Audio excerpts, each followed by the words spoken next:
एक बार श्री कृष्ण के श्री विग्रह को देखकर साष्टांग प्रणाम किया तो उसे 10 अश्वमेध के अवभृत स्नान का फल मिलता है।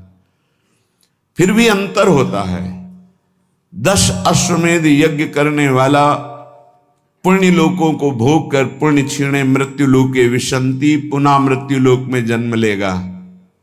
लेकिन कृष्ण प्रणामी न पुनर्भवाए, एक बार साष्टांग प्रणाम करने वाले का पुनर्जन्म नहीं होता।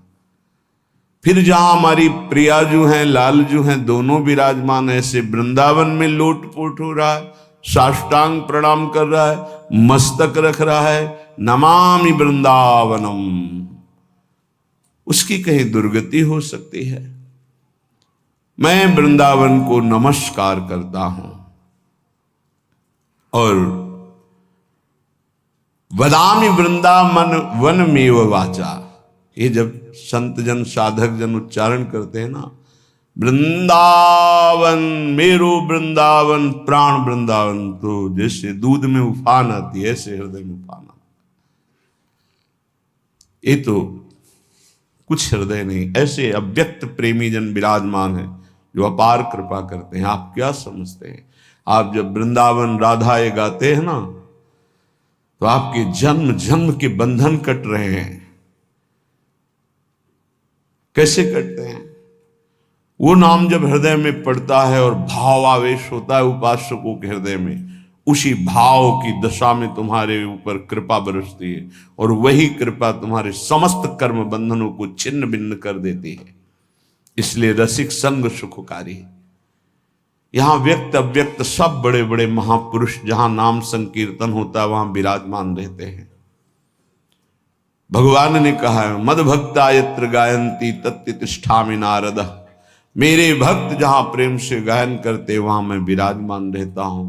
सेवक जी ने कहा, नाम वाणी जहां श्याम श्यामा तहां, तो जब श्याम श्यामा तो श्याम श्यामा के समस्त प्रेमी रसिक जन, तो नाम कीर्तन जब हम भाव से करते हैं तो प्रभु करुणा करके उन महापुरुषों के हृदय में जो भाव उत्पन्न करते हैं वो तुम्हारे समस्त कर्म बंधनों को नष्ट कर देता है, तुम जान भी नहीं पाते हो। इसलिए श्रीपाद कह रहे, वदामि वृंदावन विमेव वाचा, मैं वाणी से वृंदावन वृंदावन वृंदावन वृंदावन, प्राण वृंदावन, जीवन वृंदावन, सर्वस्व वृंदावन। आप नहीं समझ पाएंगे इसका फल क्या है। वृंदावन उच्चारण मात्र से प्रिया प्रीतम पुलकित होते हैं।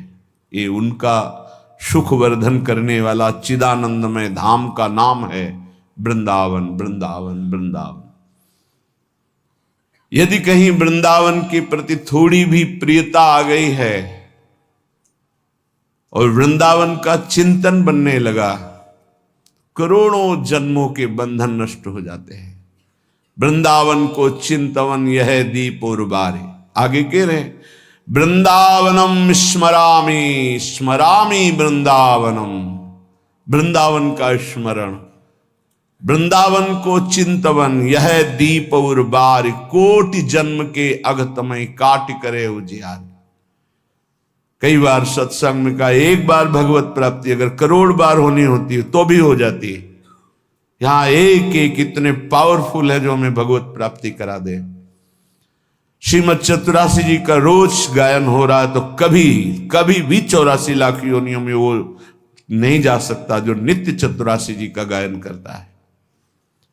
भगवत प्राप्ति दुर्लभ उनके लिए है जो विमुख होकर नास्तिकता में भोगों में भटक रहे हैं। मैं वृंदावन को प्रणाम करता हूं, वृंदावन का गुण गाता हूं, वृंदावन का नाम कीर्तन करता हूं, वृंदावन का स्मरण करता हूं। इसका फल क्या चाहते हो? बुद्ध्या वृंदावन अनन्यदहम न जाने, अहम न जाने। मैं केवल वृंदावन का अनन्य होकर इसी रज में प्राण त्यागना चाहता हूं और कुछ। श्रीधाम वृंदावन मेरा जीवन, मेरा प्राण, राधा राधा ऐसा उच्चारण करके ही मरना चाहता हूं। इसी रज में प्राण निकल जाए, यही इसका फल चाहता हूं। तो प्राण निकलने का फल क्या होगा? प्रियाजू की प्राप्ति।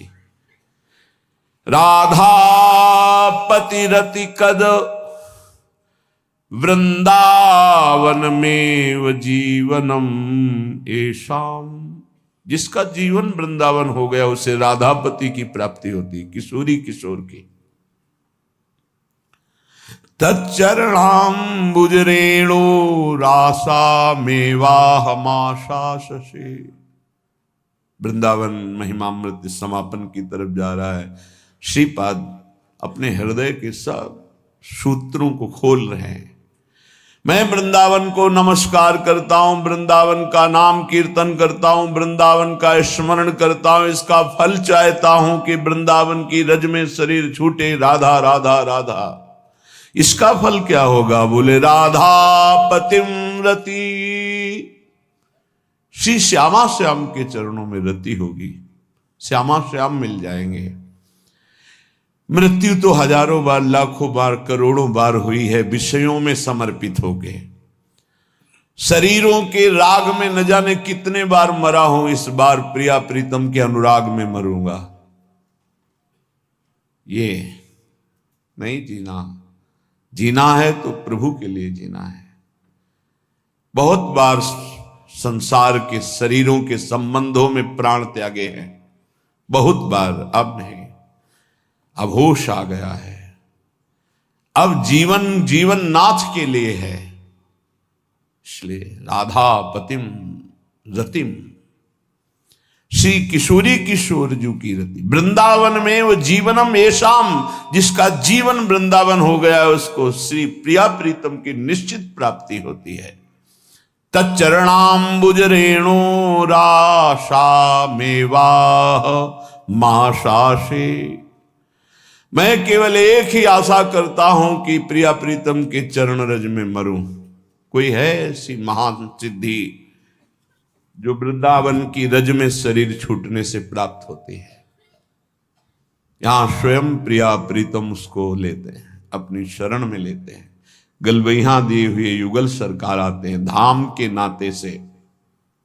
इसीलिए श्रीपाद करे अलम छई सुख प्रदैर युवति पुत्र वित्तादिकैर विमुक्ति कथयाप्यलम मम नमो विकुंठ श्रिये परम तुहि भवे भवे भवतु वार्ष भाड़व्यथ ब्रजेन्द्र तनयो वने लसति यत्र तस्मिन् रतः।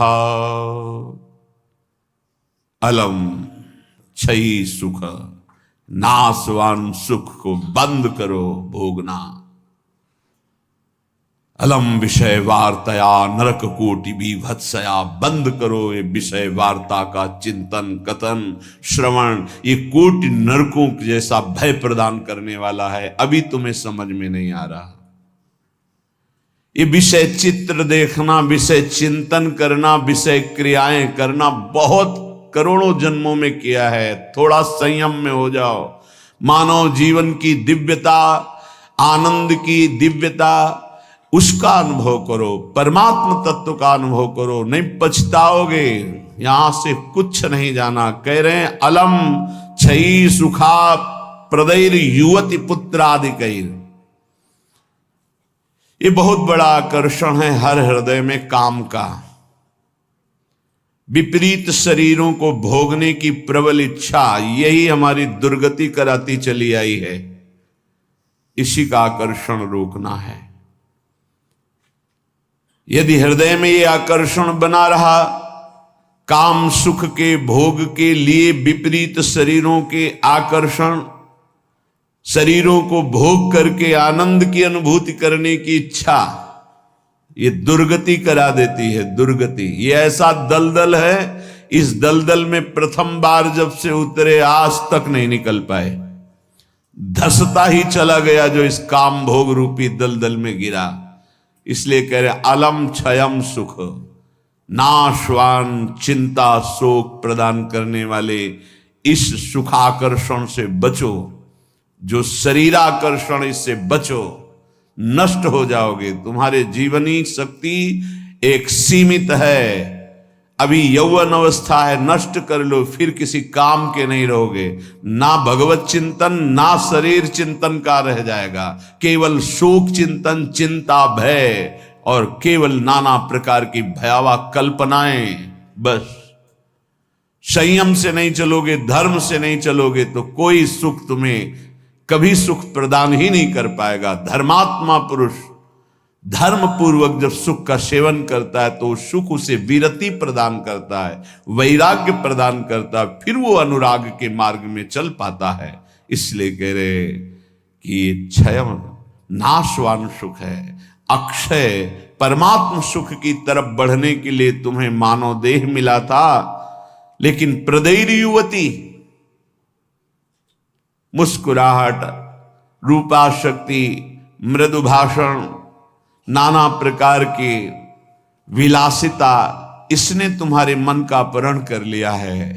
बचाओ अपने मन को और मनमोहन की तरफ लगाओ, प्रभु की तरफ लगाओ।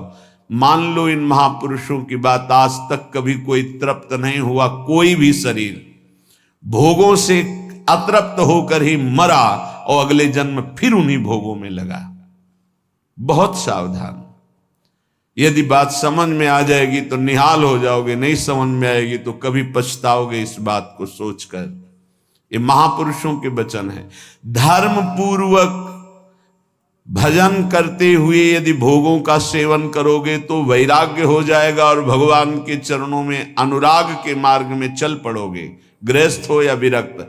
अधर्म पूर्वक विषयों का सेवन करोगे, मलिन अंतःकरण, रागी अंतःकरण, हिंसक स्वभाव, क्रूर स्वभाव, ससुख वांछा, आसुरी स्वभाव वाला बन जाएगा, जीवन नष्ट हो जाएगा।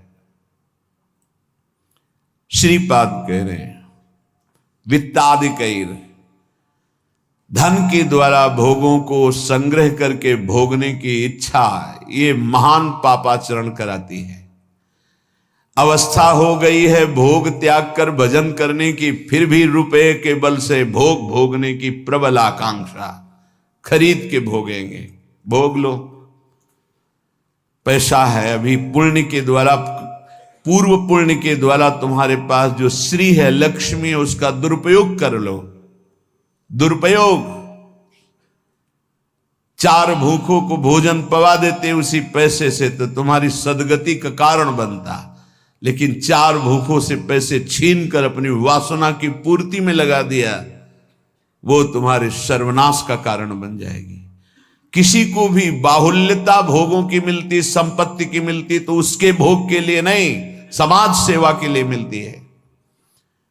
तुम्हारा जितना खर्चा है कम से कम खर्चा करके काम चलाओ और तुम्हारे पास जो अधिक संपत्ति है वो दूसरों की सेवा में लगाओ, बीमार की सेवा में लगाओ, असहाय की सेवा में लगाओ, भूखों की सेवा में लगाओ, पशु पक्षियों की सेवा में लगाओ तो धर्म बन जाएगा। और ये धर्मो रक्षति रक्षिता, ये दुर्गति से तुम्हारे धर्म रक्षा कर लेगा। लेकिन जिनके पास धन बढ़ता है उनके पास दोष बढ़ जाता है। मदिरा पान करना, पैसे के बल से व्यभिचार करना, पैसे के घमंड में आकर दूसरी की जीवों की हत्या कराना, मांस खाना, नाना प्रकार के छल कपट द्वारा पैसा, ये महान नरक की प्राप्ति कराता है, घोर दुर्गति होती है। इसलिए कह रहे वित्तादिकैर, बचो बचो, अधर्म के धन से बचो। ये बहुत प्यारा दिखाई देता है लेकिन तुम्हारा सर्वनाश कर देगा। अगर 1 रुपया धर्म का आ जाए तो बुद्धि भ्रष्ट होना शुरू हो जाती है, फिर तुम बड़ी बड़ी संपत्तियां छल कपट से एकत्रित करोगे, तुम्हारी दुर्दशा क्या होगी। श्रीपाद कह रहे विमुक्ति कथप याप्यलम मम नमो विकुंठ श्रेय। जो ऐसे आचरण करते हैं मुक्ति की चर्चा उनके लिए बेकार है। ममता रत सन ज्ञान कहानी, अति लोभी सन विरति बखानी, कामी समझिम हरि कथा, ऊसर बीज बय फल दशा। जैसे ऊसर भूमि में बीज फेंक दो बेकार चला जाए, ऐसे कामी पुरुष से भगवान के अनुराग की बात करो, ममता रत से ज्ञान की बातें करो, लोभी से वैराग्य की बातें करो, बोले सब बेकार हो जाती है। इसलिए बेकार हो जाती है कि उनके हृदय में इतनी मलिनता है को समझ ही नहीं पाएंगे। श्रीपाद कह रहे यद्यपि हम चर्चा कर रहे हैं कि अलम छई सुख प्रदैर युवती पुत्र वित्तादिकैर, पर फिर भी ये चर्चा बेकार है, क्योंकि ऐसे भोगी पुरुषों को चर्चा विमुक्ति की, मोक्ष की, परमार्थ पथ की समझ में ही नहीं आएगी। फिर भी हमारी प्रार्थना है कि आप समझने की चेष्टा करें। ये तुम्हारी संपत्ति, ऐश्वर्य, पुत्र, वित्त, स्त्री, परिवार, संबंधी, ये सब एक दिन तुम्हें छोड़ देंगे। तुम्हें अकेला यहां से जाना होगा। तुम्हारे पाप कमाए हुए और पुण्य कमाए हुए वही दोनों साथ जाएंगे। और यदि भजन कर लिया तो पाप पुण्य दोनों को विध्वंस करके वो भगवत प्राप्ति करा देंगे। शुभ अशुभ दुर्ग विध्वंस बल तब जयति जयति जग उच्चरे। जो श्री धाम वृंदावन के प्रेम का पिपासु हो, वैकुंठ के भी वैभव की तरफ आंख उठा के नहीं देखता। कथयाप्यलम मम नमो विकुंठ श्रिय, नमस्कार है वैकुंठ को, लेकिन मुझे उसके श्रिय, उसके वैभव से कोई मतलब नहीं। परम तु ही भवे भवे भवतु वार्षभाण्यथ, वृषभानु की पुत्री श्री लाडली जू किशोरी जू, परंतु मेरा मन श्री किशोरी जू के चरणारविंद में, जहां ब्रजेंद्र नंदन श्री लाल जो महाराज मुकुट झुकाए हुए हैं, रसघन मोहन मूर्तिम विचित्र केलि महोत्सवोल्लसितम, राधा चरण विलोडित रुचिर शिखंडम हरिम वंदे। मैं श्री किशोरी जू महारानी जू के चरणों की उपासना करता हूं, जिनके चरणों में ब्रजेंद्र नंदन मोर मुकुटधारी स्वयं लालजू महाराज सर झुकाए हुए हैं। वही वृंदावन मेरा जन्म जन्म की आकांक्षा है, वही मेरा सर्वस्व वृंदावन है, जहां मेरी प्यारी जू और प्यारे जू विराजमान हैं। मुझे नहीं चाहिए वैकुंठ न वैकुंठ का वैभव। अब भी समय है। उपासक यदि आर्त भाव से भगवान से प्रार्थना करे तो प्रार्थना से बहुत जल्दी परिवर्तन होता है। भगवान सत हैं, चिदानंद हैं, प्रेमानंद हैं, करुणामय हैं, और एक भगवान का नाम है भक्ता अनुग्रह कारिणो। जो उनसे प्रार्थना करता है उस पर अनुग्रह कर देते, लेकिन प्रार्थना वही सुनी जाती है जो आर्त भाव हृदय से होती है। सच्ची मानना, तुरंत परिवर्तन देखा गया है।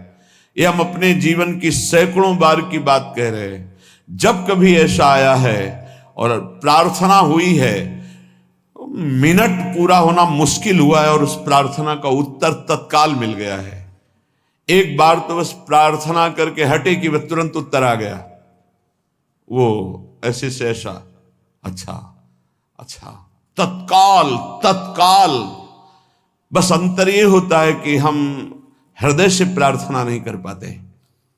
हमारी प्रार्थना कपट जाल से युक्त होती, इसलिए प्रभु मोहि कपट छल छिद्र न भावा।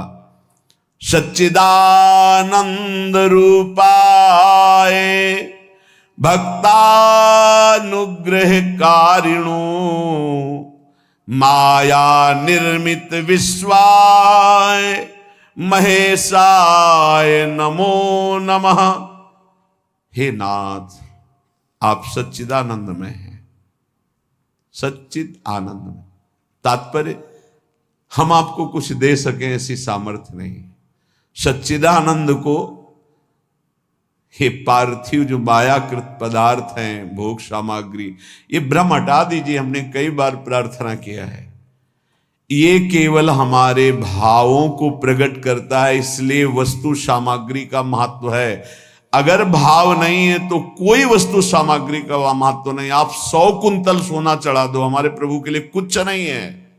कई बार आपको बताया है, समुद्र को रत्नगर्भा, पृथ्वी को रत्नगर्भा कहा गया है। ऐसे ऐसे पहाड़ हैं जो 4-4 लाख योजन के सोने के हैं, और वो सब मायाकृत है। आप देवलोक को जाइए, वहां स्वर्णिम भवन बने हुए हैं देव गंधर्व अप्सराओं के। अमरावतीपुरी कैसी बनी हुई है, पढ़ करके महाभारत में देखिए कैसी देवराज इंद्र की सभा है, कैसी वरुण जी की सभा है, कैसी लोकपाल अग्नि की, वायुदेव की, होश उड़ जाएंगे। और ये सब मायाकृत है। ऐसे प्रभु को हम क्या दे सकते हैं? और ऐसे प्रभु को जब रोते हुए भाव से किसी ने पत्र अर्पित किया तो बिक गए एक पत्र में, पत्रम पुष्पम फलम तोयम। हे सच्चिदानंद प्रभु, आपके एक संकल्प से संपूर्ण सृष्टि प्रकट हुई है।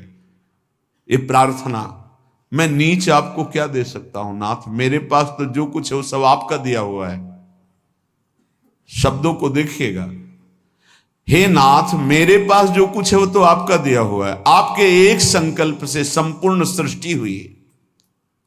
नाथ मैं आपको क्या दे सकता हूं प्रसन्न करने के लिए? आप मुझ पे अपनी तरफ से, अपनी कृपा से प्रसन्न हो।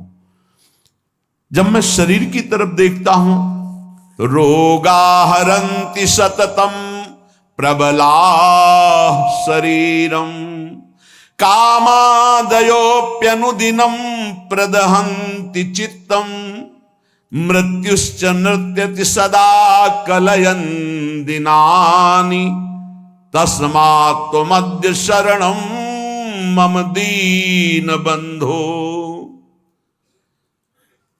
अब अगर हम विचार करें शरीर के लिए तो नाथ, शरीर में कोई न कोई परेशानी बनी रहती। रोगाहरन्ति सततम प्रबला शरीरम, ये प्रबल रोग शरीर को छीन कर रहे हैं। High blood pressure, low blood pressure, sugar, ये वो। हम क्या आपसे वादा करें कि हम ऐसी साधना करेंगे कि आप प्रसन्न हो जाएंगे? पहली बात बाहरी वस्तुओं की। नाथ आपने एक संकल्प में अनंत ब्रह्मांडों का सृजन किया। स्वामी मेरे पास जो वस्तु आपकी दी हुई है, मैं किस वस्तु से आपको रिझा सकता हूं नाथ? वो तो आपकी दी हुई है। रही शरीर की बात तो रोगाहरन्ति सततम प्रबला शरीरम, प्रबल रोग हमारे शरीर की शक्ति को छीण कर रहे हैं। अंदर आए सूक्ष्म शरीर तो कामादयोप्यनुदिनं प्रदहन्ति चित्तम, ये काम क्रोध लोभ मोह मद मत्सर इतना गंदा किए हैं अंदर की, हम कैसे आपको कहें कि हम अंदर से आपका ध्यान धर पाएंगे? कभी काम अपना प्रभाव दिखाता है, कभी क्रोध अपना प्रभाव, कभी लोभ, कभी मोह, कभी अहंकार, कभी ईर्ष्या। नाथ बड़ा गंदा हृदय है। और पूरे जीवन की तरफ देखें, वादा करें कि आज संकल्प लेते हैं कि 5 वर्ष हम ऐसा करेंगे, तो 5 मिनट का भरोसा नहीं। मृत्युश्च नृत्यति सदा कलयन् दिनानि, नाच रही मृत्यु सिर पर, पता नहीं प्रभु कब हमारे शरीर का अंत हो जाए। इसलिए नाथ मैं आज प्रार्थना करता हूं कि मेरे पास आपको प्रसन्न करने के लिए कुछ नहीं है। आपकी दी हुई भोग सामग्री और ये शरीर रोगों का घर, मन विकारों के द्वारा अपवित्र, और प्रभु पूरा जीवन मृत्यु के हवाले। किस समय मेरी मृत्यु हो जाए मुझे भरोसा नहीं, पता नहीं। नाथ तस्मात् त्वमद्य शरणं मम दीन बंधो, हे दीन बंधु अब एक ही उपाय, मैं आपकी शरण में हूं। आप मुझे अपने चरणों की शरण में रख लीजिए। हे प्रभु, वे देहो विनश्यति सदा परिणामशीलस्, चित्तं च खिद्यति सदा विषयानुरागी, बुद्धि सदा ही रमते विषयेषु नान्तस्, तस्मात् त्वमद्य शरणं मम दीन बंधु। बहुत सुंदर नाथ, ये शरीर का प्रतिपल परिवर्तन हो रहा है। कभी घुटने के बल था, फिर किशोर अवस्था आई, फिर जवानी आई, फिर धीरे धीरे ढल रहा है। ये नाशवान शरीर नाश की तरफ जा रहा है और प्रभु मन प्रतिपल भोगों में लगा हुआ है। हमारा चित्त प्रतिपल भोगों में लगा हुआ है। ईमानदारी की बात देख लो, ये खाऊंगा, ये पीऊंगा, ये देखूंगा, ये भोगूंगा, ये भोगा, अब ये भोगूंगा, ऐसी ही गणित चलती रहती है अंदर। और मेरी बुद्धि बस एक ही बात, इस विषय को भोगने में ये सुख है निश्चय करती है, विषयों में सुख है। मारा गया प्रभु, मारा गया। कुछ भी ऐसा नहीं है जिस पर मैं टिक सकूं। शरीर टिक नहीं रहा क्योंकि नाशवान प्रतिक्षण नाश की तरफ जा रहा। मन प्रतिक्षण भोगों का चिंतन कर रहा। बुद्धि यही निश्चय करा रही कि भोगों में, रुपया में, घर में, मकान में, स्त्री में, पुत्र में, शरीर में, इन्हीं में सुख है। नाथ, कभी मैं आत्मा राम नहीं बन सका, अर्थात अपने स्वरूप को नहीं जाना कि मैं कौन हूं। इसलिए दीन बंधु अब आपकी शरण में हूं, बचा लीजिए मुझे। हे नाथ, मैं आपकी शरण में हूं। आयुर्विनश्यति यथा मघटस्तथोयम् विद्युत प्रभेव चपलाबत यौवनश्री वृद्धा प्रधावति यथा मृगराज पत्नी तस्मात् त्वमद्य शरणं मम दीन बंधु। प्रभु, जैसे कच्चे घड़े के प्रभाव को जानो कि पानी डालते ही वो फैल जाता है, नष्ट हो जाता है। कच्चे घड़े में पानी नहीं टिकता। नाथ, इस तरह मेरा शरीर है, कच्चे घड़े की तरह, पता नहीं कब फूट जाए। जैसे पानी का बुलबुला बढ़िया दिखाई दे रहा है लेकिन किस क्षण फूट जाए उसका भरोसा नहीं, बिल्कुल ऐसे ही। विद्युत प्रभेव चपला बत यौवनश्री, ये जवानी, ये वैभव बिजली की तरह है। इसको भी देखा, बहुत चंद दिनों में नष्ट होते देखा। ये जो श्री अर्थात लक्ष्मी है, चपला है, इसे चंचला कहा गया है। ये किसी एक जेब में बराबर नहीं टिकेगी। वही रुपया लाखों लोग कह चुके हैं कि मेरा है और लाखों कहेंगे मेरा है, वो बदलता चला जाएगा, चपला है। आयुर्विनश्यति यथा मघटस्थ तोयम विद्युत प्रभेव चपला बत यौवनश्री।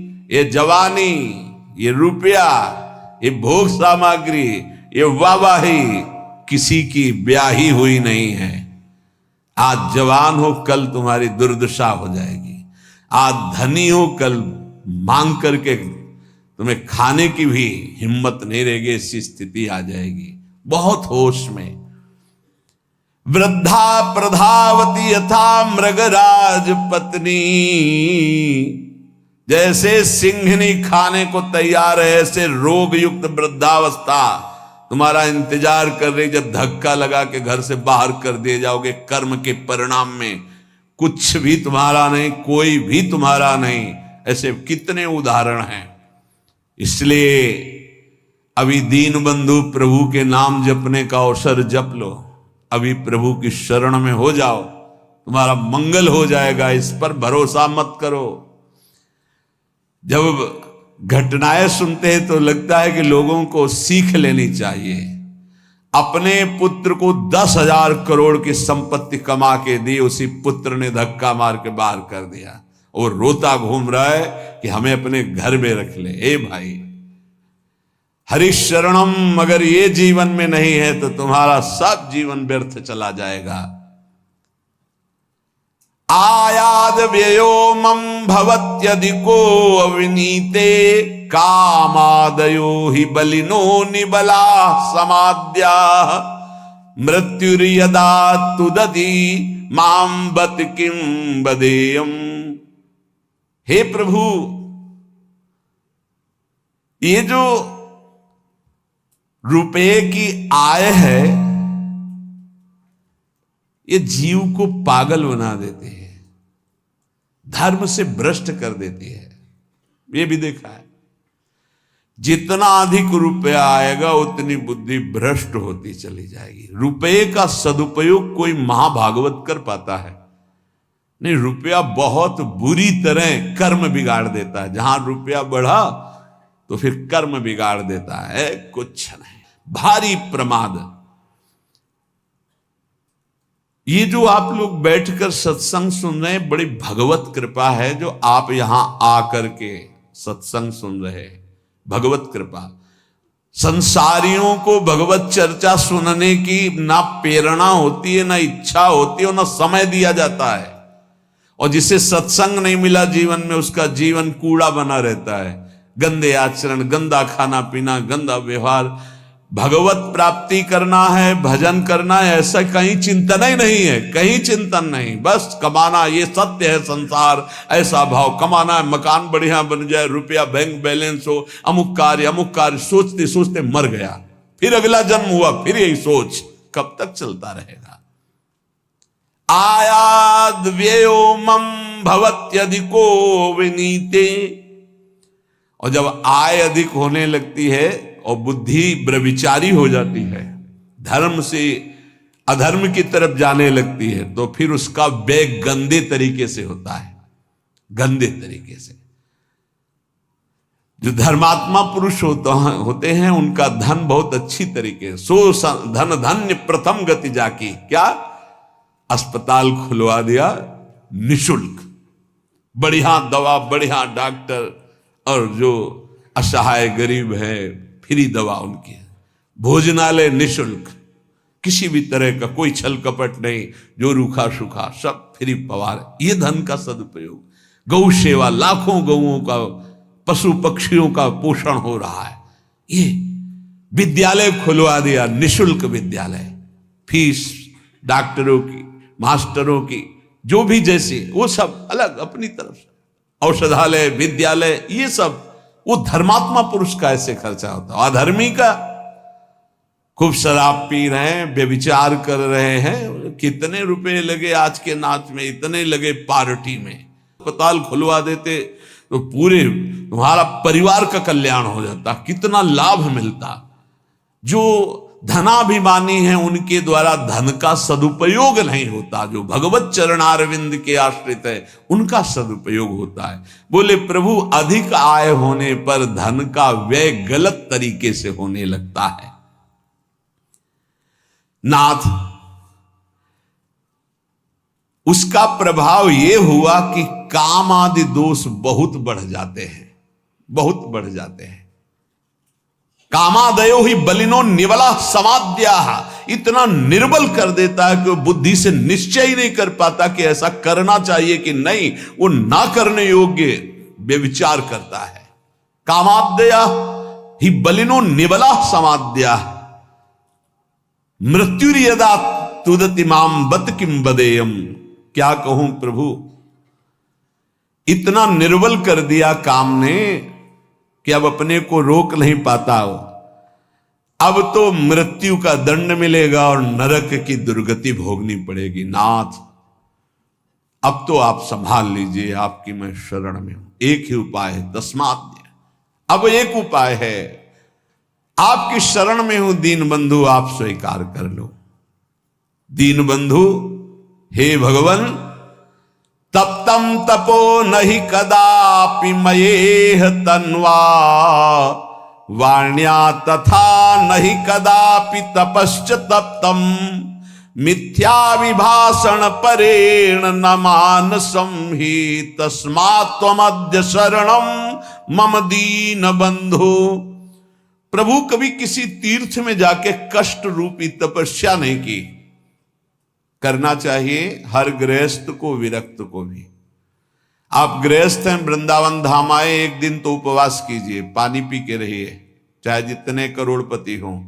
अगर लाभ लेना है तो बात हमारी प्रार्थना मान लीजिए। एक दिन में मर नहीं जाओगे, एक दिन उपवास करो, 3-4 दिन के लिए वृंदावन आए हो तो 24 घंटे केवल पानी पी के रहो।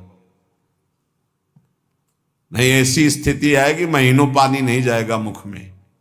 बात मान लो, तुम्हारे कर्म भस्म हो जाएंगे जो अशुभ कर्म करते हो। वृंदावन आओ, हरिद्वार जाओ, काशी जाओ, तीर्थ यातन करो, करो अवश्य करो, जिससे तुम्हारी मलिनताएं नष्ट होंगी, लेकिन होटलबाजी मत करो, तीर्थों में जाकर के पिकनिक मत मनाओ, गंदे आचरण मत करो तीर्थों में। नहीं, पुरखा भी जो तुम्हारे कुछ ऊंचे होंगे ना, वो नरक चले जाएंगे। 21 पीढ़ियां तरती तो 21 पीढ़ियां नरक भी जाती है।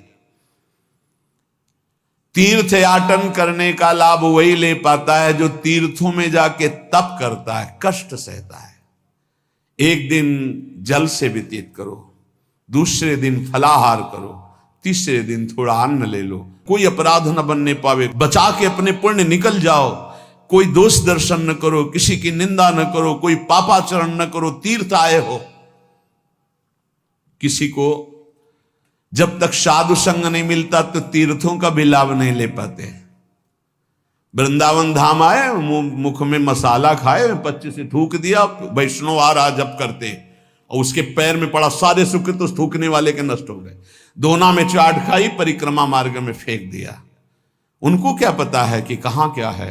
दीवाल में ऊपर लिखा है राधा, और वहीं खड़े लोग संग, तुम्हारे पुरखा भी सुकृतहीन हो जाएंगे जो तुम आचरण कर रहे हो, क्योंकि तुम्हारे भाव का संबंध है वहां से। बहुत सावधान। तीर्थों में लाभ तभी ले सकते हो, लघु शंका बहुत देख के, कहां करने, थूकना बहुत देख के तीर्थों में जाए। पक्का एक दिन उपवास करे, एक दिन फलाहार करे, एक दिन थोड़ा सा अन्न, और वो भी पवित्र अन्न। ऐसा नहीं कि आदेश कर दिया खूब छौंक बघार के प्याज लहसुन हो ये वो, तीर्थयाटन करने गए हो, ऐसे थोड़ी जाया जाता है तीर्थयाटन। मनोरंजन के लिए मत जाना कभी हरिद्वार, ऋषिकेश, काशी और वृंदावन। मनोरंजन के लिए मत आना। अगर मनोरंजन के लिए आए हो तो जितने सुकृत हैं सब नष्ट हो जाएंगे।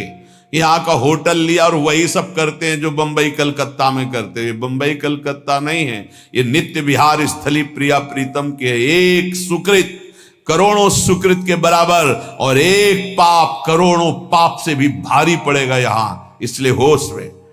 तो कह रहे प्रभु तप्तम तपो नहीं कदापि मयेह तन्वा, इस शरीर को कभी तपस्या के द्वारा कष्ट नहीं दिया, तीर्थों में जाके देना चाहिए कष्ट।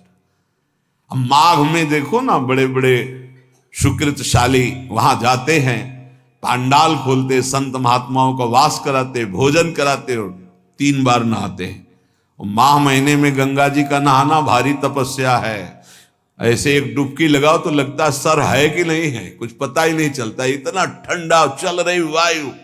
हाँ, गीजर में नहाने वाले गंगा जी में कब डुबकी मार पाएंगे। तो तीर्थों में जाते 8 बजे वहां से उठे हो, गीजर से नहा धो के पान वान खा के बाहर, ऐसे तीर्थ नहीं होते। 3 बजे तड़के जाओ, गंगा स्नान करो, बैठो भजन में, माला चलाओ। 3 दिन 4 दिन जो वृंदावन वास, तीर्थराज, प्रयागवास, काशीवास, ये कठोर तप पूर्वक किया जाता है। पर प्रभु कभी ऐसा नहीं हुआ। दीन बंधु और वाण्या तथा नहीं कदापि तपश्च तप्तम, वाणी का कभी तप नहीं किया। शरीर का ये तप है तीर्थयाग, और वाणी का तप 2 घंटे 3 घंटे बैठ गए, खूब नाम कीर्तन किया, राधा राधा राधा। नाम कीर्तन में मन बड़े पुण्यात्मा पुरुष का लगता है। और नाम संकीर्तनम यस्य सर्व पाप प्रणाशनम, समस्त पापों को विध्वंस कर देता है नाम कीर्तन। तो वाण्या तथा नहीं कदापि तपश्च तप्तम, नाथ कभी शरीर से तो तप तीर्थों में किया नहीं, वाणी से कभी नाम कीर्तन का तप नहीं किया। पूरी चतुरासी जी गा लिए, सुधा निधि गा लिए, यमुना के तट पर बैठ करके आए 2-4 दिन के लिए, और परिक्रमा लगाए, नाम कीर्तन में बैठे, नाम कीर्तन किया। ये कभी तप नहीं किया। मिथ्याभिभाषण परेण, जबान से झूठ बोलना, गाली देना, निंदा करना, पापाचरण करना। प्रभु शरीर से पाप, वाणी से, और मानसम ही, और मन से प्रभु पूछो मत। मन तो सदैव पाप ही सोचता रहता है। तस्मात् मध्य शरणम मम दीन बंधो, हे दीन बंधु ऐसे मुझ नीच को अपनी शरण में रख लो। स्तब्धम मनोमम सदा नहीं याति सौम्यम, चक्षुश्च मे न तव पश्यति विश्वरूपम, वाचा तथैव न वदेन् मम सौम्य वाणीं, तस्मात् त्वमद्य शरणम मम दीन बंधु। प्रभु ये मन जड़ हो गया, चाहे जितना समझाओ समझता नहीं, अपनी मनमानी करवाता है। देख लो भाई, ये मन इतना जड़ हो गया है कि लाख सत्संग सुने पर वो करेगा अपने मन की। प्रभु अहंकार इतना बढ़ गया है कि संतों के चरणों में नमस्कार करने का मन ही नहीं होता। अहंकार बढ़ गया है। ऐसे भी दर्शन होते हैं, दैन्य के दर्शन होते हैं, अहम के भी दर्शन होते हैं। अहम जब बढ़ जाता है तो रंक कर संतन जानत अभिमानी गर्विष्ठ लोभ मद मत्त अगाधा दुष्ट परिहरो दूरी भजत भज श्री हरि राधा। अभिमान बढ़ा हुआ है, मद बढ़ा हुआ है। नाथ ये हमारा अहंकार विनम्र नहीं होने देता, ना आपके सामने और ना आपके संतों के सामने। प्रभु चक्षुष में न तो पश्यति विश्वरूपम, ये आंखें ऐसी अपवित्र हो गई हैं कि बस गंदा ही देखती, ये नहीं देखती कि आप स्त्री के हृदय में बैठे हो, पुरुष के हृदय में बैठे हो, जड़ चैतन्य के हृदय में, हे विश्वात्मा आप सबके हृदय में बैठे हो। मेरे नेत्र ये नहीं देखते, गंदा ही देखते हैं। नाथ वाचा तथैव नवदेन मम सौम्य वाणी, कभी किसी के सामने दैन्य वाणी हमने नहीं बोली। प्रभु जब बोली तो कठोर और अभिमान भरी वाणी बोली। अतः मुझे जैसे नीच के लिए तो एक ही बात रही, तस्मात् मध्य शरणम मम दीन बंधु, हे दीन बंधु केवल आप अपनी शरण में ले लो तो मेरा उद्धार हो सकता है। सत्वम न मे मनसि याति रजस्तमोभ्याम, विद्धे तथा कथमहो शुभ कर्म वार्ता, साक्षात् परम परतया सुख साधनम तस्मात् त्वमद्य शरणम मम दीन बंधो। प्रभु यद्यपि सतोगुण भी मायाकृत है, पर सतोगुण से आपकी भक्ति की तरफ जाया जाता है। पर नाथ सतोगुण तो तब आवे ना जब सतोगुणी आहार हो, सतोगुणी संग हो, सतोगुणी विचार हो। पर प्रभु आहार और विहार सब रजोगुणी तमोगुणी, तो रजोगुण तमोगुण छाया रहता है। इसकी पहचान निद्रा आलस्य प्रमादोत्थम तत्तामस मुदाहरतम, नींद में पड़े रहना, गुस्सा करना और जो नहीं करना चाहिए ऐसे आचरण करना। और रजोगुण में काम मान सम्मान नाना प्रकार की अर्थ सामग्री भोग सामग्री इसमें विचरना। तो ये रजोगुण तमोगुण ये हमसे अशुभ कर्म कराते ही रहते हैं, क्योंकि सतोगुण से ही शुभ कर्म होता है। हे प्रभु जो आपने शास्त्रों में आज्ञा की है कि परंपरा से चलना चाहिए, धर्म से चलना चाहिए, जो जिसके लिए आदेश है वैसे चलना चाहिए, वही सुख का साधन है। उसको छोड़कर मनमानी आचरण रजोगुण तमोगुण से हो रहा, प्रभु मेरा उद्धार कैसे हो सकता है? बस एक उपाय मुझे लग रहा है कि यदि आप अपनी शरण में ले ले तो मेरा उद्धार हो जाए। नाथ बहुत सुंदर, पूजा कृता नहीं कदापि मया त्वदीया, मंत्रम त्वदीयमपि मे न जपे दृशज्ञा, चित्तम न मे स्मरति ते चरणौ ह्रवाप्य, तस्मात् त्वमद्य शरणम मम दीन बंधु। प्रभु आपकी पूजा में कभी मन नहीं लगता, सेवा पूजा में मन नहीं लगता, और नाम जप में बिल्कुल मन नहीं लगता। और ये सबकी बात है, जबरदस्ती लगाओ इसे तभी मंगल होगा। ये सोचो मन स्वयं लग जाए तो। मंत्रम त्वदीयमपि मे न जपे दृशज्ञा, बिल्कुल मंत्र में मन नहीं लगता। वो बड़े सौभाग्यशाली जिनको गुरु मंत्र में प्रीति है। ध्यान रखना, गुरु मंत्र में प्रीति साधारण साधना से नहीं होती, असाधारण साधना या असाधारण कृपा से गुरु मंत्र में प्रीति होती है। मंत्रम त्वदीयमपि मे न जपे दृशज्ञा, रसपूर्वक गुरु मंत्र में निष्ठा हो जाना। गुरु मंत्र चल रहा, मंत्राकार, ये तो प्रभु कभी हुआ नहीं। पूजा में मन नहीं लग रहा, चित्तम न में स्मरत, चित्त आपका स्मरण नहीं कर रहा, तो प्रभु पक्की है दुर्गति। लेकिन एक बात समझ में आ गई कि यदि आप मुझे अपनी शरण में स्वीकार कर ले तो मेरा कल्याण हो सकता है। एक एक बात को करे, यज्ञो नमेस्ति हुति दान दयादि युक्तो, ज्ञानस्य साधन गणो न विवेक मुख्य, ज्ञानम क्व साधन गणेन बिना क्व मोक्षस, तस्मात् त्वमद्य शरणम मम दीन बंधु। प्रभु मैंने कभी यज्ञ नहीं किया, अब यज्ञ करना बहुत कठिन कार्य है, क्योंकि जो पवित्र धान्य चाहिए, जो पवित्र मंत्र, जो पवित्र व्यवस्था है, मुश्किल ही कोई ऐसा संयोग बैठा पावे। इसलिए सबसे बड़ी यज्ञ रखी गई है यज्ञानाम जप यज्ञोष्मी, जप यज्ञ।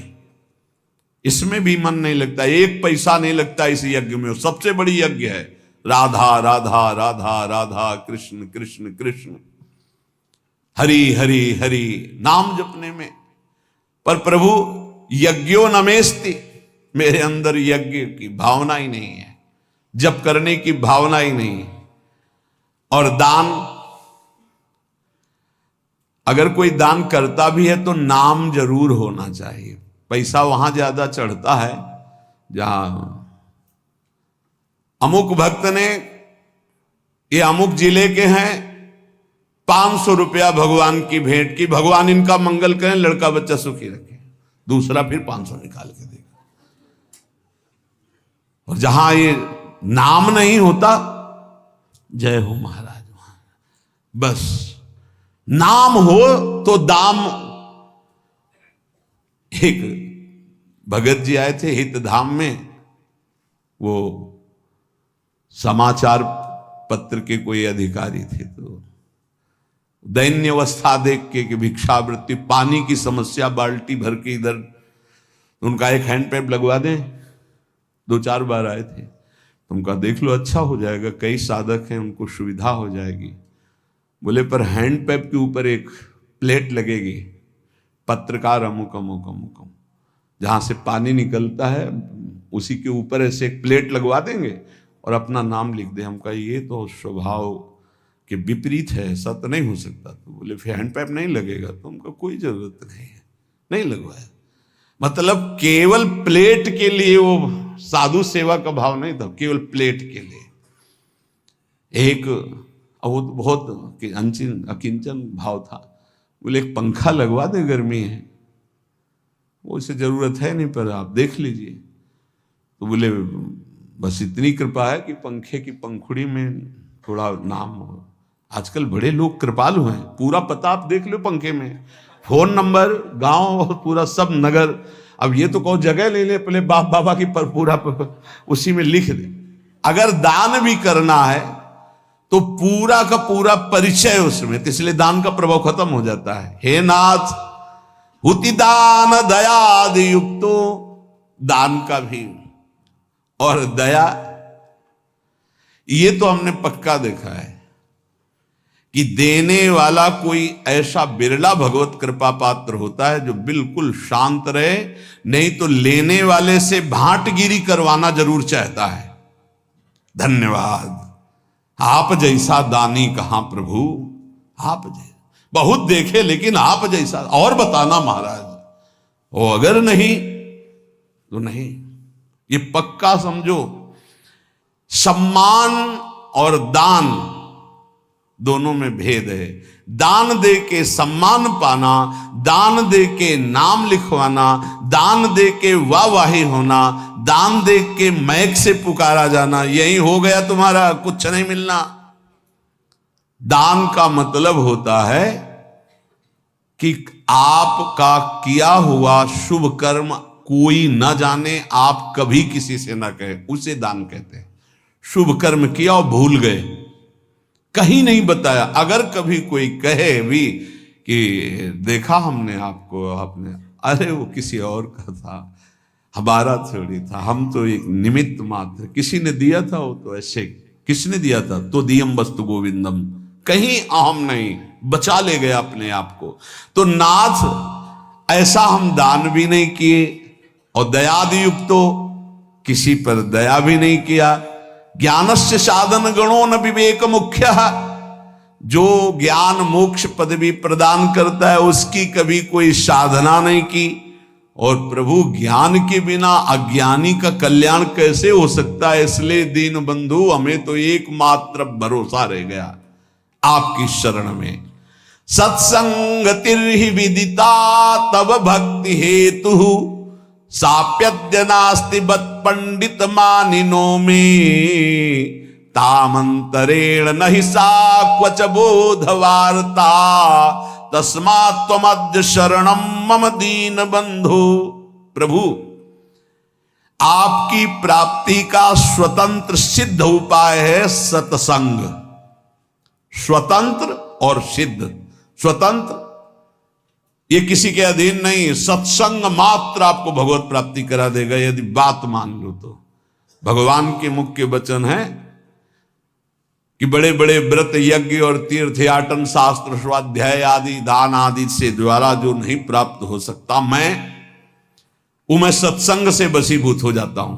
व्रतेन यज्ञ छंदांसि तीर्था नियमा यमा यथा वरुंधित सत्संगा सर्वसंगोपहो हि माम। प्रभु, यद्यपि परम स्वतंत्र आपकी प्राप्ति का सिद्ध मार्ग है सत्संग, पर खेद है कि मैं पंडिताभिमानी होकर के दैन्य होकर कभी सत्संग नहीं सुना।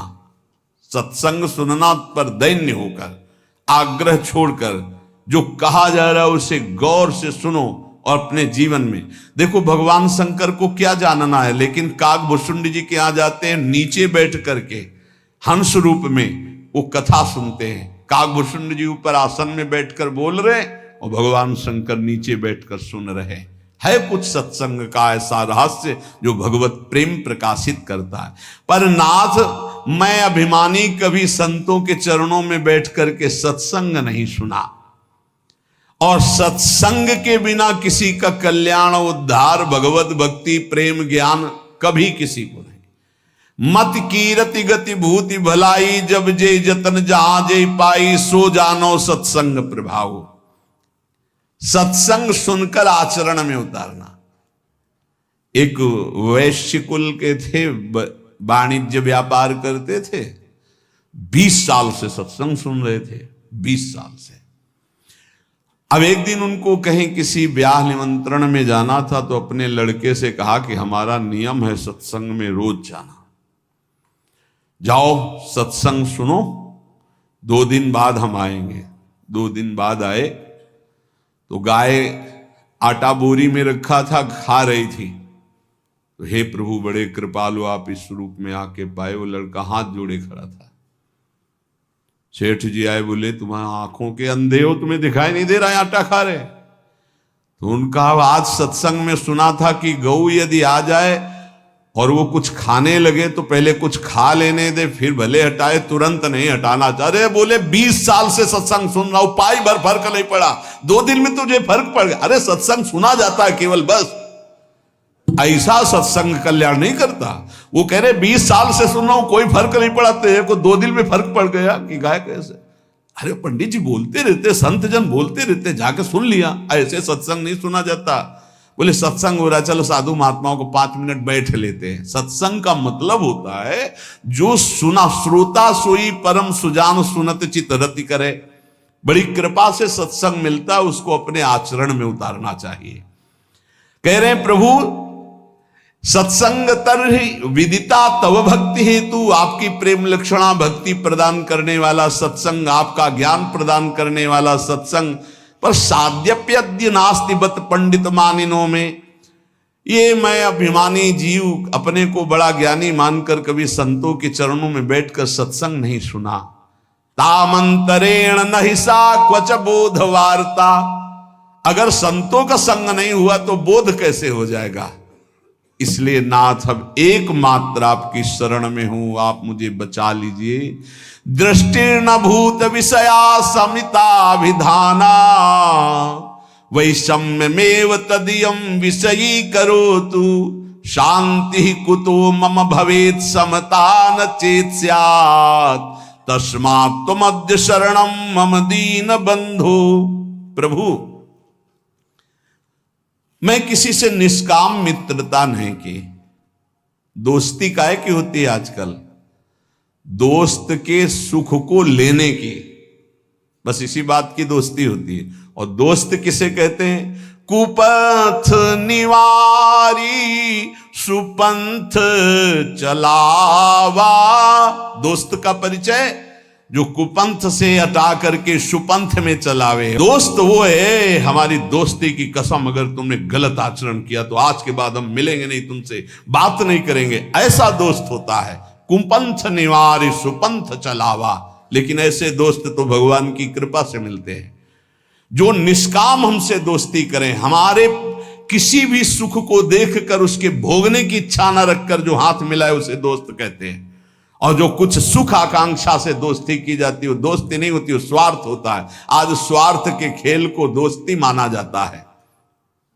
प्रभु हमारे हृदय में कभी आपको लेकर प्रसन्नता प्रकट नहीं हुई, भोगों को लेकर हुई प्रसन्नता। इतना रुपया आ गया, इतनी गाड़ी आ गई, ये व्यवस्था हो गई, ये आपको लेकर प्रसन्नता नहीं हुई। प्रभु इसी के कारण कभी पाप से मन हटा नहीं, पाप करता रहा। दीन बंधु अब दुर्गति पक्की है। अगर आप न बचाओगे तो दुर्गति पक्की, क्योंकि ऐसे हमसे आचरण बने हैं। नाथ पापेनुपेक्षणवतो मम मुत कथम स्यात्। जब हमारी पाप की उपेक्षा नहीं, पाप ही कर रहे तो हमारा कल्याण कैसे हो सकता है। नेत्रादिकम मम बहिर्विषयेषु शक्तम नान्तर्मुखम भवति तान विहाय तस्य क्वान्तर्मुखत्वमपहाय सुखस्य वार्ता तस्मात् त्वमद्य शरणम मम दीन बंधु। ये इंद्रियां बहिर्मुख भाग रही हैं, कभी अंतर्मुख नहीं हुई। और अंतर्मुख हुए बिना भगवत प्राप्ति का रास्ता नहीं मिलता। सर्वात्मना न विसजेत बहिरिंद्रियाणि। एक इंद्री फंसाकर पूरा जीवन नष्ट कर सकती है। अजामिल ने केवल यही एक इंद्री, नेत्र इंद्री से देखा व्यभिचार हो रहा, पूरा जीवन व्यभिचारी बना दिया। नेत्र इंद्री ने सौभरी जी की चूक कर दी और देखा मछली के मैथुन को, पूरा जीवन 50 ब्याह किए। और जो पूरी इंद्रियां बाहर किए उनकी दुर्दशा क्या होती होगी लिखने लायक नहीं है। प्रभु नेत्रादिकम मम बहिर्विषयेषु शक्तम। सारी इंद्रियां बाहर घूम रही विषयों में आसक्त। नान्तर्मुखम भवति तान विहाय तस्य। कभी एक मिनट के लिए अंतर्मुख नहीं हुई। क्वांतर्मुखत्वमपहाय सुखस्य वार्ता। जो अंतर्मुख नहीं हुआ वो भगवद आनंद को क्या जाने। नाथ ऐसे पुरुष की तो दुर्गति ही होती है। अब तो केवल एकमात्र आपके चरणों का सहारा है। त्यक्तम गृहाद्यपि मया भवताप शांतई नासी दशो हृत हृदो मम माययाते साचाधुना किम विधास्यति नेति जाने तस्मात् त्वमद्य शरणम मम दीन बंधु। भगवान कभी मुझे ऐसा नहीं लगा कि संसार दुखमय है, कभी ऐसा नहीं लगा कि संसार छूटेगा। देखो सबको ऐसा ही लगता है। ये शरीर सत्य है, पत्नी सत्य है, पुत्र सत्य है, मकान सत्य है। एक सेकंड में सब छूट जाता है। आंख मुंदी, शरीर भी गया, सब छूट गया। कभी ऐसा अगर लगता तो इसका अंदर से त्याग करके आपका भजन करते, लेकिन कभी ऐसा नहीं लगा कि संसार दुखमय है, ये पुत्र परिवार आदि सब मुझे छोड़ देंगे। कभी ऐसा नहीं लगा। ये ऐसा क्यों? क्योंकि मेरा मन गंदा हो गया, मलिन हो गया, आपकी दुरंत माया में फंस गया। वैसे प्रभु मैं बहुत अशांत और दुख को भोग रहा हूं। इस समय क्या क्या दुर्दशा होगी ये मैं सोच रहा हूं, क्योंकि मेरे द्वारा ऐसे आचरण हुए हैं। किसी ने एकांतिक में प्रश्न किया कि मेरे द्वारा गलती नहीं हुई फिर भी उसका मुझे दंड मिल रहा है, क्या भगवान क्या न्याय है? उनसे प्रार्थना की थी, वृंदावन में बैठे हो, इसी जन्म के आप रजिस्टर को अपने खोल कर देखिए। ऐसे पाप किए हैं जिनका दंड नहीं मिला, गुप्त हो गए हैं, ना आपने प्रायश्चित किया ना क्षमा मांगा है, तो वो कर्म कहां से आपको भोगने को मिलेंगे? ऐसी जगह फंसाएंगे जहां 100 में 100% आप निर्दोष हैं, पर आपको दंड भोगना होगा। ये वही दंड है जो 100% पाप हुआ था, कोई नहीं जाना। आगे क्रॉस करके निकल गए, वो गुप्त हो गया, वो गुप्त नहीं हुआ, वो बढ़िया सज सजा के तुम्हारे आगे परोसा जाएगा। वो आएगा और ऐसी जगह दंड देगा जहां आप कसम खाओगे कि मैं निरपराध हूं, पक्का माना निरपराध हो, लेकिन वो अपराध आपको वहां दंड देगा। हमारे भगवान के न्याय में कहीं किंचन मात्र न चूक होती है, न मिलावट होती है, और न वहां घूस चलती है, न वहां वकालत चलती है। इसलिए यही डर ही डर हरिवंश सहित जिनो भ्रमय गुण सलिल पर जे नामन मंगल लोक तिहूं सुहरिपद भजु न विलंब करे। प्रभु उस समय समझ में नहीं आया और क्या क्या पाप कर बैठे, अब लगता है डर कि अब दुर्गति होगी। तो दीन बंधु एकमात्र आपकी शरणागति ही है जो मुझे बचा ले। प्राप्ता धनम गृह कुटुंब गजा स्वदारा राज्यम यदैहिक मठेन्द्र पुरश्च नाथ सर्वं विनश्वरमिदं न फलाय कस्मै तस्माद्वमद्य शरणं मम दीन बंधु। हे दीन बंधु, पूर्व पुण्य से धन मिला, सुंदर स्त्री मिली, घर मिला, परिवार मिला, संपत्ति मिली, ऐसा हम समझ बैठे कि हम तो इंद्रपुरी के राजा हो गए। नाथ, इन नश्वर वस्तुओं को सत्य मानकर कभी आपका भजन नहीं किया और इनमें फंसा हुआ पूरा जीवन निकल गया। अब नाथ अंतिम समय आ रहा है तो अब पछतावा हो रहा है। एकांतिक में एक बहुत ही व्यवहार कुशल, ऐश्वर्य संपन्न, भगवान की बड़ी कृपा है कि अपने अपने हृदय की जब बात रखते हैं तो शास्त्र प्रमाणित हो जाता है। उन्होंने कहा मुझे कोई चाह नहीं, बस एक भय सता रहा है, सब कुछ मिला भगवान ने दिया है, कि जो जो मैंने एकत्रित किया सब छूटेगा, मैं मरूंगा, अब क्या उपाय है मेरे इस भय के नाश का। ये भय हर समय बढ़ता जा रहा है और मैं बहुत परेशान हूं कि मेरे पास सब कुछ है पर अब क्या करूं, ये भय लग रहा है सब छूटेगा, मैं मरूंगा, अब क्या उपाय। उनका इसी का उपाय करने के लिए ये मानव देह मिली कि मरने से सब जग डरा मेरो मन आनंद, कब मरी हो कब भेटी हो पूरन परमानंद। अब भी समय है हरि भज ले, अब भी समय है। तो नाथ मुझे धन मिला, स्त्री मिला, मकान मिला, परिवार मिला, रुपया, सब वैभव, लेकिन अपने को राजा, अपने को सुखी मानकर कभी आपकी शरण में नहीं गया, भजन नहीं किया। अब डर लग रहा है अंतिम समय, मन पछितई है अवसर बीते। क्यों? ये सुत बनितादि जान स्वार्थ रत ना करुणे सभी ते अंत ही तो तजेंगे पामर तू न तजय बहीते। अंत समय में जो खर्चा चाहिए था, जहां जाना वहां पर पास चाहिए था, परिचय, वो तो है नहीं, वो भागना पड़ेगा यहां से। समय पूरा होने पर काल यहां एक सेकंड भी नहीं टिकने देगा, सब छीन लेगा। तभी सबको मृत्यु से भय लगता है, लेकिन वो भयभीत नहीं होता जिसके पास पैसा है। परम धन राधा नाम आधार, पास है भाव देह का, मैं सहचरी, मैं गोपी, मैं दास, मैं सेवक, जो भाव का, वो मस्त रहता, शरीर छूटेगा, अपने प्रभु के पास जाएंगे। तो नाथ ये तो सब हुआ नहीं, अब अंतिम समय हमें डर लग रहा है कि मरूंगा, तो आपकी ही शरणागति एक बचा सकती है। हे नाथ, ज्ञानम यथा मम भवेत कृपया गुरुणाम सेवाम तथा न विधिना करवम हि तेषाम सेवा पिशाधन तया विदितास्ति चित्ते तस्मात् त्वमद्य शरणम मम दीन बंधु। प्रभु, ये हमने शास्त्रों में सुना है कि गुरु सेवा से ही भगवत प्राप्ति होती, गुरु सेवा से ही भगवत प्राप्ति के साधन प्राप्त होते हैं। पर नाथ, मैंने कभी गुरु का सेवन नहीं किया। भवेत कृपया गुरुणाम, सब साधनाएं गुरु की कृपा से जागृत होती है, लेकिन मैंने कभी नहीं किया। भगवान, गुरुजनों की सेवा की तो बात जाने दो, उनकी कृपा प्राप्ति की तो बात जाने दो, गुरुजनों का कभी आदर नहीं किया।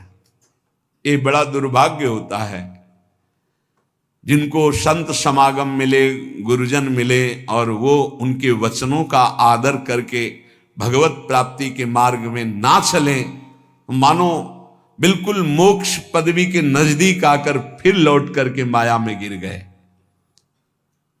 ज्ञानम यथा मम भवेत कृपया गुरुणाम। शास्त्र कहते हैं कि ज्ञान का प्रादुर्भाव, साधना की उन्नति गुरु कृपा से होती। सेवाम तथा न विधिना करवम ही तेषाम।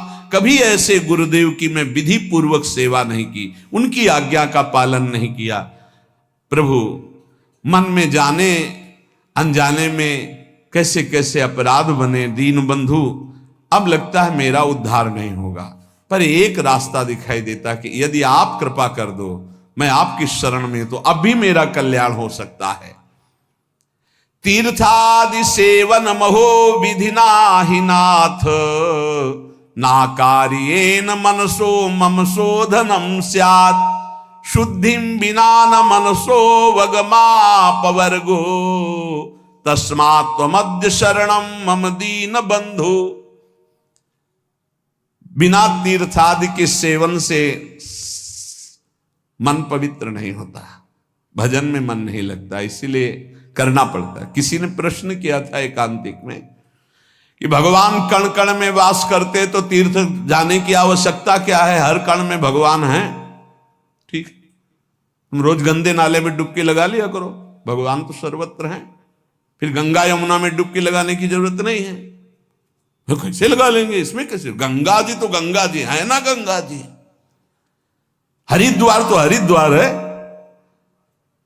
क्या सिनेमा घर में 3 घंटे बैठने के बाद आप पवित्र हो जाते हैं और 3 घंटे गंगा किनारे बैठ के राधा राधा पवित्र हो जाओगे? कैसी बुद्धि है भैया।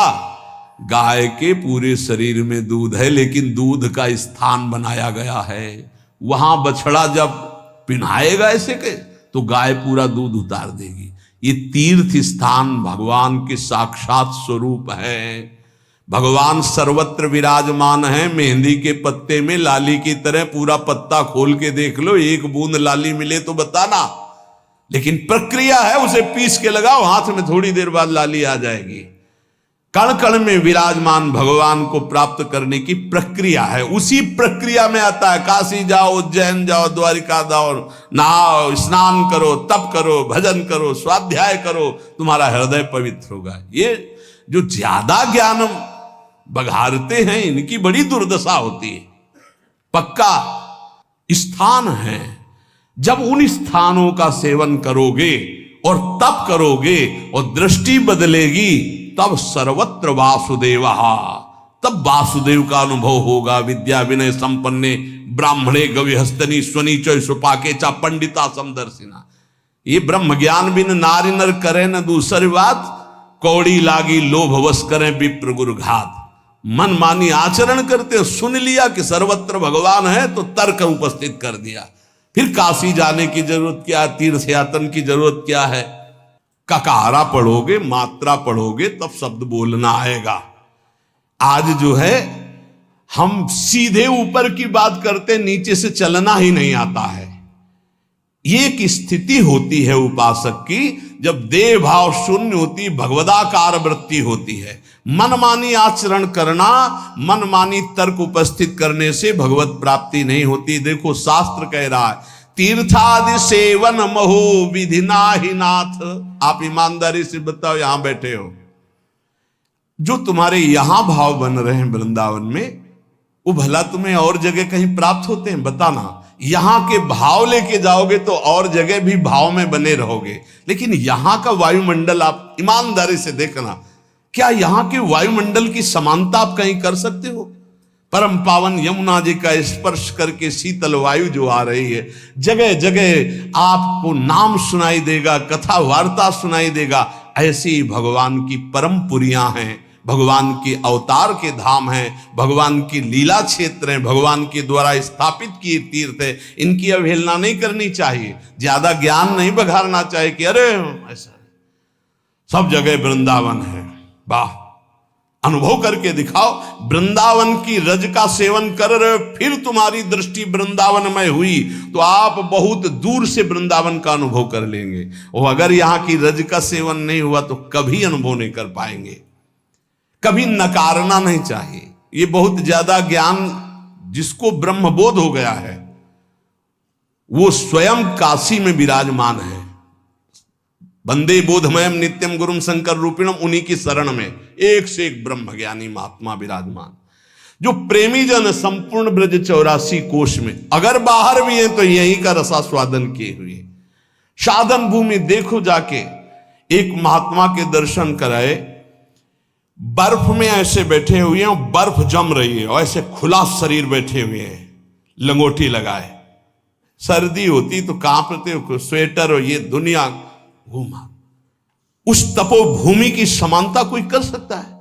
हरिद्वार, ऋषिकेश, कैलाश, इनकी तपोभूमियां जो हैं उसकी समानता कोई कर? ये प्रेम भूमि ब्रज, इसकी समानता कोई? अवध की समानता कोई कर सकता है? चित्रकूट की समानता कर सकता है कोई? काशी, द्वारिकापुरी, इसकी समानता हो सकती है? भगवान सर्वत्र है, पर यहां भगवान प्रगट है, यहां भगवान की महिमा प्रकाशित है। जैसे सर्वत्र दूध में घी है, पूरी दूध में नहीं पका सकते, प्रक्रिया के द्वारा जब घी निकलेगा तब उसमें पकेगी। ऐसे ही ये निकला हुआ घी है, ये जो धाम है, भगवान की पुरियां हैं, इनका आदर करना चाहिए, इनका स्मरण करना चाहिए, इनका बंधन करना चाहिए। इस ज्ञानाभिमान में आकर के कहीं अवहेलना ना कर दे।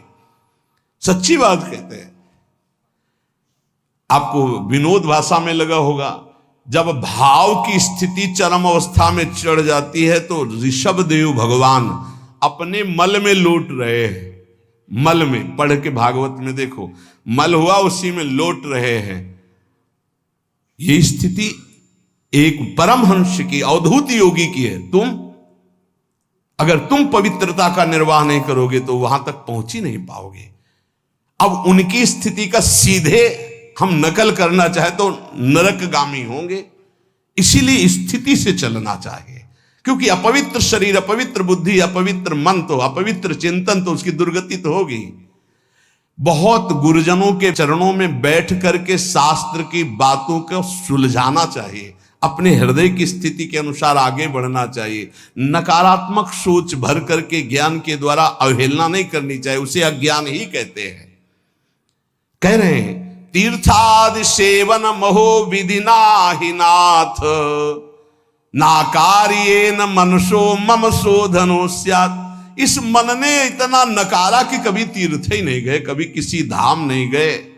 नाथ, अब मेरी दुर्गति पक्की है, कृपा सिंधु अब आपके चरणों का सहारा है। वेदांत शीलनमपि प्रमितिम करोति ब्रह्मात्मनः प्रमति साधन संयुतस्य नैवास्ति साधन लवो मयि नाथ तस्यात् तस्मात् त्वमद्य शरणं मम दीन बंधो। ये ज्ञान स्वरूप का बोध कराता है, ये ज्ञान सत्य का अनुभव कराता है। पर प्रभु ज्ञान ऐसा जो बोध कराए, सत्य का अनुभव कराए, उससे विमुख होकर के हम ज्ञान का सच्ची मानिए। अगर आपके जीवन में भजन नहीं है तो ये ज्ञान की बातें सुनकर, दूसरों को सुनाकर आप भगवान के अस्तित्व को भी स्वीकार करने लायक नहीं रहेंगे। जब तक हम गुरुजनों के चरणों में बैठ करके आराधना नहीं करते, तब तक वो ज्ञान अज्ञान ही होता है। अगर ऐसा होता तो उपनिषदों में आप देखो, ब्रह्म ऋषियों के चरणों की 12-12 वर्ष तक आराधना की, तब उनको एक सूत्र दे दिया, तब उनको अनुभव में आया। आज मनमानी आचरण करते हैं और ज्ञान की बातें सुन करके भगवान की आराधना, तीर्थों का, धामों का, नाम का, रूप का, लीलाओं का, इनका खंडन करते हैं। पता नहीं भगवान की कैसी विचित्र माया है, कौन सा ज्ञान प्राप्त हो गया। ब्रह्मा